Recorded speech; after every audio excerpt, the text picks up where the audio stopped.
नमस्कार, मैं हूं आपके साथ पूर्वी राय और आप देख रहे हैं आरआर पत्रिका टीवी।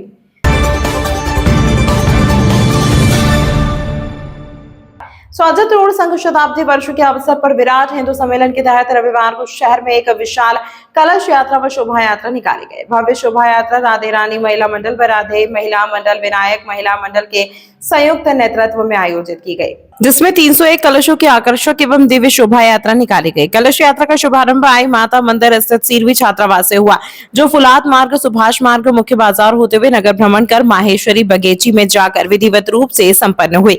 वहीं रास्ते में जगह जगह नगरवासियों ने पुष्प वर्षा कर स्वागत किया गया। वहीं महिलाएं नाचते झूमते जयकारे लगाते साथ चल रही थी। कलश यात्रा के साथ डीजे सहित करीब 1 दर्जन झांकियां साथ थी। माहेश्वरी बगीची में हिंदू सम्मेलन एवं धर्म सभा का आयोजन हुआ, जहां महामंडलेश्वर चेतनगिरी महाराज, जैन संत सुकून मुनि, अमृत मुनि, महेश मुनि, अखिलेश मुनि, डॉक्टर वरुण मुनि, डॉक्टर श्रीकांत सुरजन दास महाराज ने धर्म सभा को संबोधित किया।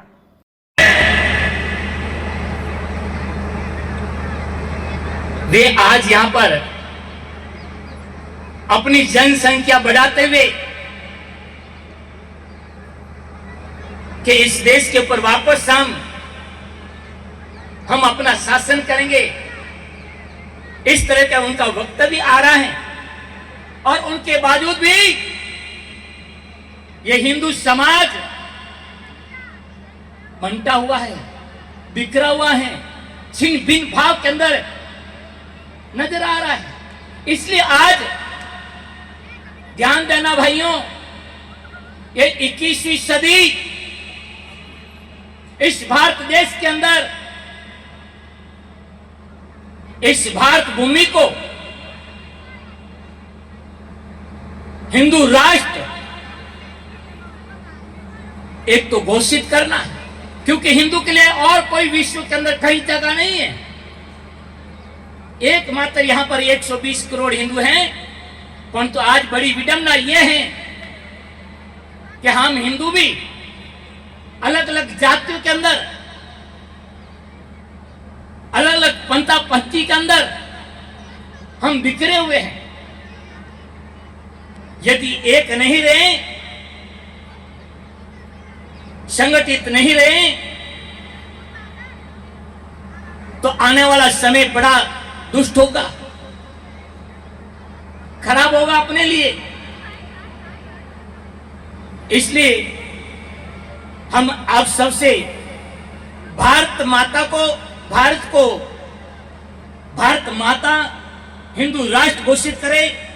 दूसरी बात, हमारी जो गौ माता है, इस गौ माता को यहां पर राष्ट्र पशु नहीं, राष्ट्र गौ माता के नाम से घोषित कराना है, तभी जाकर के हमारी संस्कृति बच पाएगी।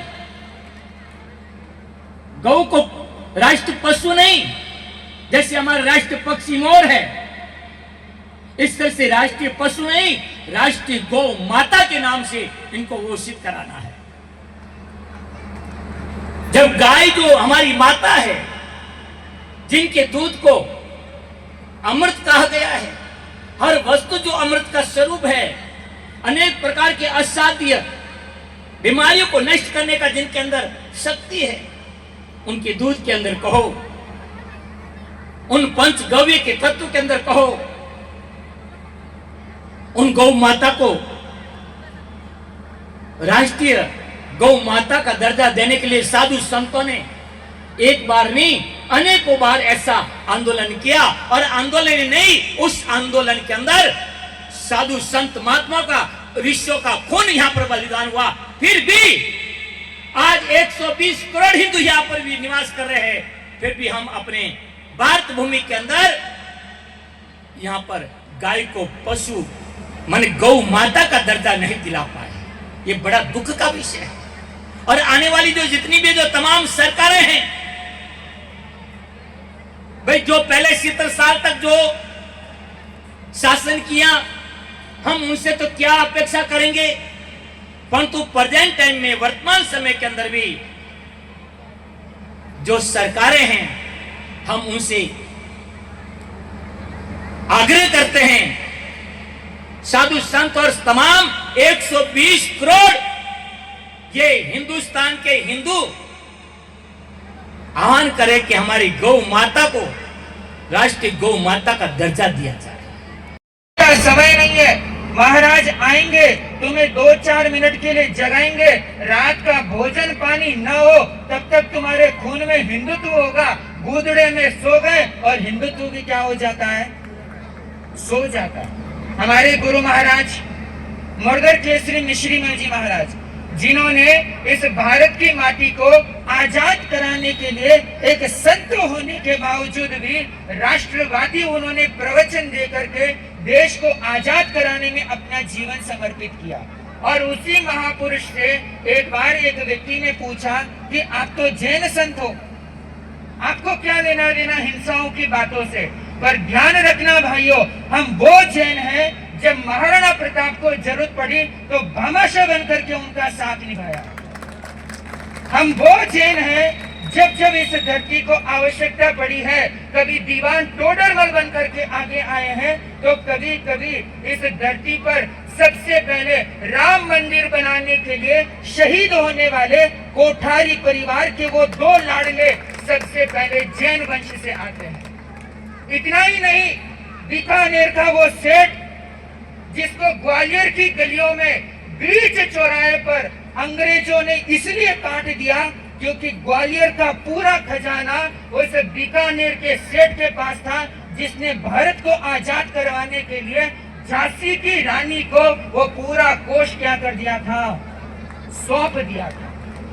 हम वो जैन हैं। गौ माता की बात आई, मैं कहता हूं बड़ी छाती छोड़ी करके, गर्व के साथ कहता हूं, मैं उस जैन समाज का बेटा हूं जिस कौम के अंदर पूरे भारत में 16,000 जहां गौशालाएं चलती है, उनमें से 12,000 गौशाला सिर्फ अकेला जैन समाज चलाता है। हम बातों के हिंदू नहीं है, बातों के हिंदू बनना आता भी नहीं है।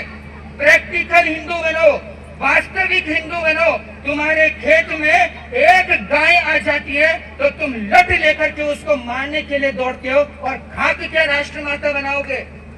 जब तुम्हारे आचरण में ही गाय के प्रति श्रद्धा नहीं है, तुम्हारे कर्तव्य में गौ के प्रति श्रद्धा नहीं है, कैसे तुम गाय को राष्ट्र माँ बनाओगे, कैसे तुम गाय को राष्ट्रमाता का दर्जा दिलवा पाओगे। जब इस विभेद की दृष्टि खत्म होगी, एक होने की दृष्टि आएगी, तब तुम्हारे भीतर भारत माँ का कहलाने का हक जागृत होगा। मैं बातें तो बहुत कुछ कहने के लिए आया हूँ, पर भाषण देने के लिए नहीं आया हूँ।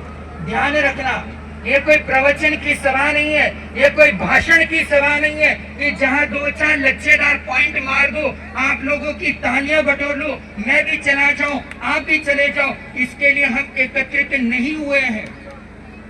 कहते हैं राम का मंदिर बनाने में 500 साल लग गए। कितने?